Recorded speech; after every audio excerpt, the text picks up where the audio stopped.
there's a sense of this is who I am, right? Like I self-identify through flavor and through spice. Well, it's funny. The name of this series is called Flavor Profile. Hey. Yeah.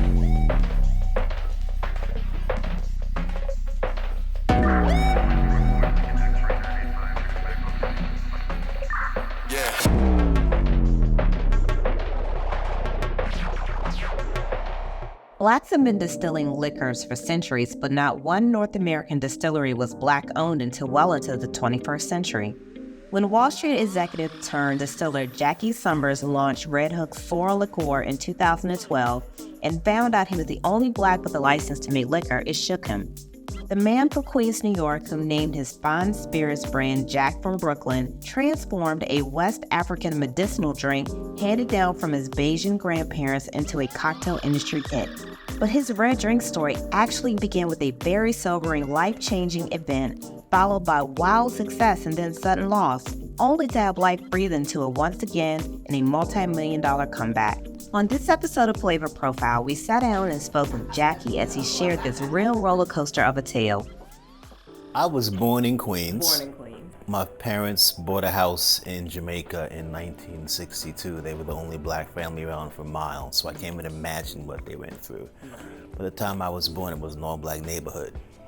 So Brooklyn's home. Brooklyn's home. Yeah. So let's start at the beginning. In the 2010s, you were working in New York as the director of media and production at a fashion magazine when you got the news that stopped you in your tracks. Tell me about that and how it led to distilling. So my doctor found a tumor inside my spine, size of a golf ball. He said, "We think you have an ependymoma." I said, "I don't know what that is, but it sounds like cancer." He says, "It's only cancer 95% of the time." "We need to work on your bedside manner, doc." "What do you mean we think?" And he said, "Well, it's inside your spine, so we can't do a biopsy." I said, "If you can't do a biopsy, how do you get it out?" He went, "Oh, that's easy. We're going to take a bone out of your spine." I've played Jenga. Don't I need the bones in my spine? "We're going to take a bone out of your spine. We're going to take your spinal cord out through the hole we're going to make. We're going to do neurosurgery on your spinal cord. But if it's what we think it is, it's already in your lymphatic system. Yeah, maybe 6 months. We can take it out. It's no guarantee. And because of the delicate nature of neurosurgery, we won't know if you have permanent nerve damage until afterwards. So there's at least a 50% chance of paralysis." And then he said the words that, like, you never forget. "You should organize your paperwork." Lived. But I consider what happened a gift because it gave me the opportunity to really rethink my values and my priorities and what's important to me in life. Like, I made peace with the idea that I'm going to die. I'm okay with that. So the question is, how am I going to live? What do you really want to do with the time you got left? And I had 25 years invested in corporate America. But what I really want to do is day drink. I just want to hang out with cool people in the middle of the day, in the middle of the week. I want to have great conversations over food and beverage, and I wanted to monetize it. And when I could not think who was going to pay me to do these things, I launched a liquor brand with the thought, how hard can it be? Turns out that my naivete was a good thing because it's pretty hard. What I didn't know and what I couldn't have known at the time is when I got my license to make liquor, my DSP in 2012, at the time I was the only Black person in America with a license to make liquor. Who knew? That's amazing. Oh, it's terrible. And it's so much more of a statement about the barriers we face than anything special about me. There's nothing special about me. We have been breaking barriers for centuries, just trying to live. I'm just trying to live. What are your first memories of the red drink? They do this thing in Brooklyn every year. Labor Day weekend, they do West Indian Day Parade. And they shut down Eastern Parkway. And there's every country's out. Barbados, Jamaica, Grenada, St. Lucia, St. John. All all the nations come out, and there's dancing, and there's singing, and there's costumes, and there's floats, and there's music. And I remember being a child going to this, 5 years old, and all I could think about was the food. There's beef patties with cocoa bread, there's roti, there's curry goat, there's doubles, and I'm washing all this stuff down with this red stuff. Non-alcoholic, because I was a child.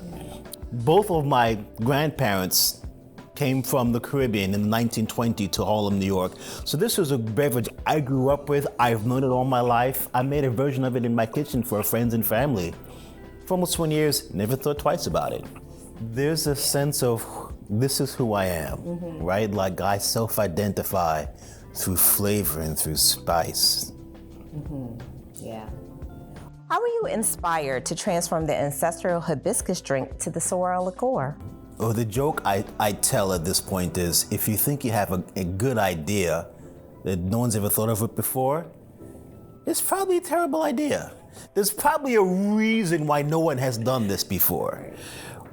I'd always wondered why no one had ever bothered to try to put sorrel into a bottle.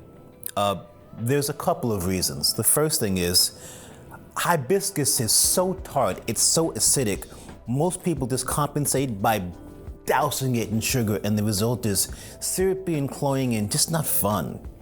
The other problem was all of the traditional versions of this that had alcohol added used rum, because rum is everything in the Caribbean. My grandfather thought if you had a cold, rum. If you had a toothache, rum. If you break your leg, rum. Rum was a solution to everything. But on a molecular level, rum does not bond with the particulate matter in the base mix.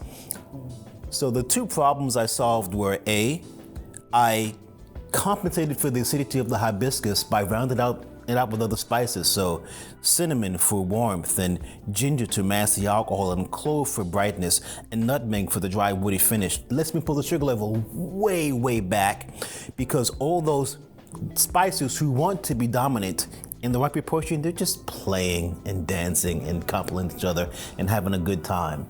The other innovation that I was able to do is, instead of using rum, I used a neutral wheat grain alcohol, which on a molecular level bonds to the particulate matter and forms complex polysaccharide chains. It forms protein chains. This manifests as pectins, which we remove from the mix, run it through a filtration process, and everything that's left is clear and shelf stable. So I should mention at this point that I'm not a food scientist. 623 failures in my kitchen. Batch 624 was the eureka moment, and basically what we bottle today is a version of my original 2-gallon kitchen recipe times 10,000. Wow, so 624, that's the number. And what's interesting about that number is it also happens to be the date I had my surgery. Wow. Yeah, like if I'm playing lotto, my number is 624. You've talked a lot about the evolution of your passion to create space and acceptance for Blacks as leaders in the distilling industry. Tell me about your own rise and fall and then rebirth as the distiller working with Fawn Weaver, who founded the Tennessee whiskey distillery, Uncle Nearest. The interesting thing about being the only Black person with a license to make liquor in 2012 was no one had ever seen a Black liquor brand owner before. I was walking into stores, into bars, into retailers, and no one believed I owned the brand. I kept getting told, deliveries are in the back. Actually, I'm not here to make delivery. I'm the owner, and no one believed it. And Sorel had some tremendous initial success. Myself and my vice president, Summer Lee, were pretty much the entire team for the first few years, and we created every batch. We launched every market. We did all the education. We negotiated all the distribution deals. We got up to 20 markets in 4 countries, signed a multi-million-dollar deal to take the brand national, and that fell through. Had a second deal, again, for millions of dollars to take the brand national the next year, 2016, and that fell through too. So took a pause. I was homeless for a year and a half. Most businesses can't function without steady revenue streams. I had suddenly none. So the year and a half I was homeless, I was talking to all of the heads of the biggest liquor companies about bringing Sorel to market, and they all said the same thing. This is a great product, great reviews, great sales record, great packaging, great branding. Good luck with that, kid. And then in 2020, George Floyd was murdered. And suddenly Black Lives Mattered. And I got a call from a friend of mine named Jeff, who used to be the restaurant critic for Esquire, and he said to me, Jack, do people know that you're the first legal Black distiller since Prohibition? I said, Jeff, no one cares. He said, well, Black Lives Matter, they might care now. So Esquire ran a piece on me in 2020, and there was suddenly renewed investor interest in the brand. I was in the final part of negotiations with an investment group, and they tried to change the languaging of our contract.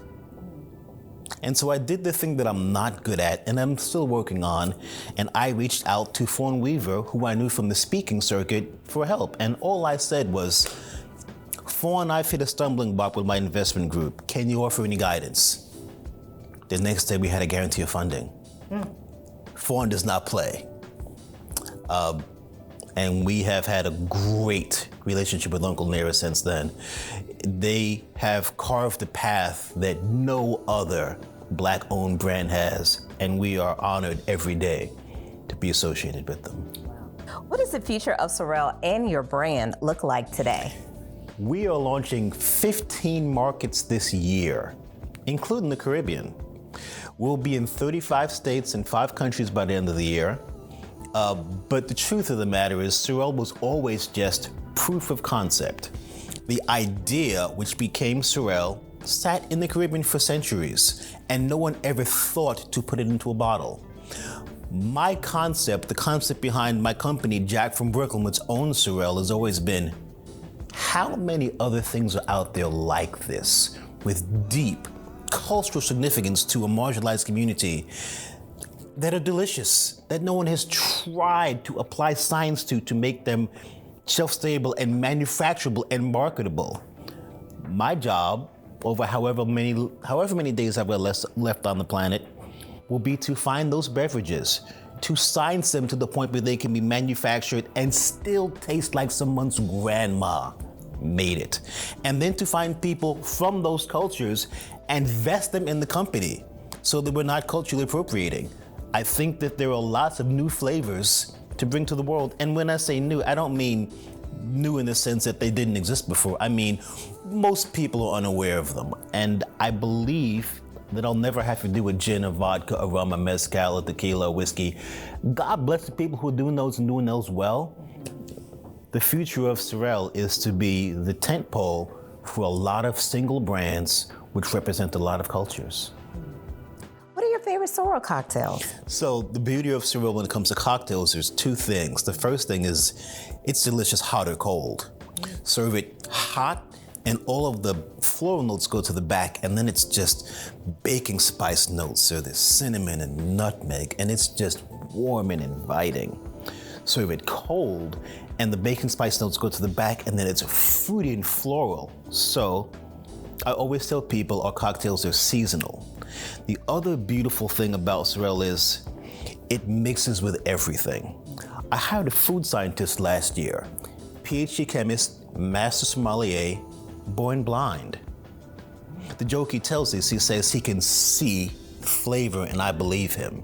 But we asked him to do a flavor wheel for what he tastes when he tastes the combination of hibiscus, cinnamon, ginger, nutmeg, clove in Sorel. And he identified over 200 flavors. So it does one thing especially well, and that is mask the heat of alcohol. So if you put Sorel with something that's been aged, a whiskey or a rum, you'll get less ethanol and more barrel notes. Put Sorel with a gin and you'll get more herbal notes and less ethanol. Put Sorel with an agave base, tequila or mezcal, you'll get more fruit notes and less ethanol. Do you have a special celebration cocktail for Black History Month or Juneteenth? And then there's also Barbados' biggest celebration in August, Emancipation Day. Is there a cocktail you make to celebrate that? Our favorite is Nearest and Dearest. It is our signature drink with Uncle Nearest. We use the 56 because that is the best cocktail whiskey. And it is equal parts with some bitters. It's an old-fashioned variant, and it is delicious. The interesting thing about Sorel is we can drink it neat. Most liqueurs you can't drink neat because they have something called glycerin added. It's a thickening agent. It's what makes them syrupy and cloying and not fun. The beverage was always meant to be consumed neat over ice. So when it comes to the celebrations, we like to keep it as traditional as possible. We don't serve cocktails, we just serve Sorel. Can I tell you the signature family toast? Yes. So this toast has been in my family for generations. My mom gave it to me, her mom gave it to her. I don't know how far back it goes. It's call and response. One person says, may you live forever. And the other person says, may you never die.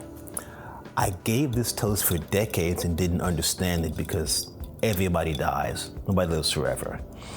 And then I started working on this project and I realized it's not about how long you are on this planet inhabiting this body. It's about living a life worth telling stories about for generations. I get to be a storyteller. Sorel is a vehicle for storytelling. My only job is to make sure the story goes on long after I do. May you live forever. May you never die. Cheers.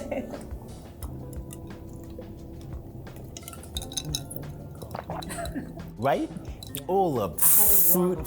Right? It's so different. It's so different more. But like this, it's just fruit and citrus and flowers. It's so herbal like this. Yeah. Completely different when you serve it hot. What I find is consumers drink this like they drink a wine. Yeah. So it's a great cocktail component, but when people bring a bottle home from a store, they'll get 2-3 friends, maybe they'll get a bottle of seltzer, maybe some limes, and you can finish a bottle with 4 people in an hour and not think about it. The wonderful part is because there's no fruit, there's no sulfites and there's no tannins, so no headache. Yeah, I definitely like this.